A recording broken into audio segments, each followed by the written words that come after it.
దైవారాధన కేంద్రం టంగుటూరు తరపున మీ అందరికీ వందనములు. అందరూ బాగున్నారా?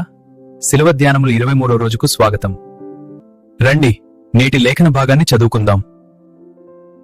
అప్పుడు ఆయనను అప్పగించిన యూదా ఆయనకు శిక్ష విధింపబడగా చూచి పశ్చాత్తాపపడి ఆ 30 వెండి నాణములు ప్రధాన యాజకుల యొద్దకును పెద్దల యొద్దకును మరల తెచ్చి, నేను నిరపరాధ రక్తమును అప్పగించి పాపం చేసితినని చెప్పెను. వారు, దానితో మాకేమి, నీవే చూచుకొనుమని చెప్పగా అతడు ఆ వెండి నాణములు దేవాలయంలో పారవేసి పోయి ఊరిపెట్టుకొనెను. ఎవండి పాపం కదా ఈస్కరియోతు యూదా అలా చనిపోవడం నాకు చాలా బాధగా ఉంది. అవును, అది నిజంగా బాధాకరమైన కథ.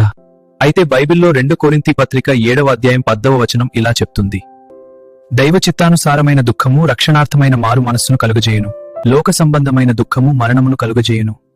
మనకు దుఃఖము బాధలు ఉండవచ్చు, మరణమే పరిష్కారం కాదు. సరిస్కారియోతు యూదా జీవితం మనకు నేర్పించే పాఠం ఇదే. అవును, అది చాలా ముఖ్యమైన పాఠం. అందరికీ ఇది గుణపాఠంగా ఉండాలి.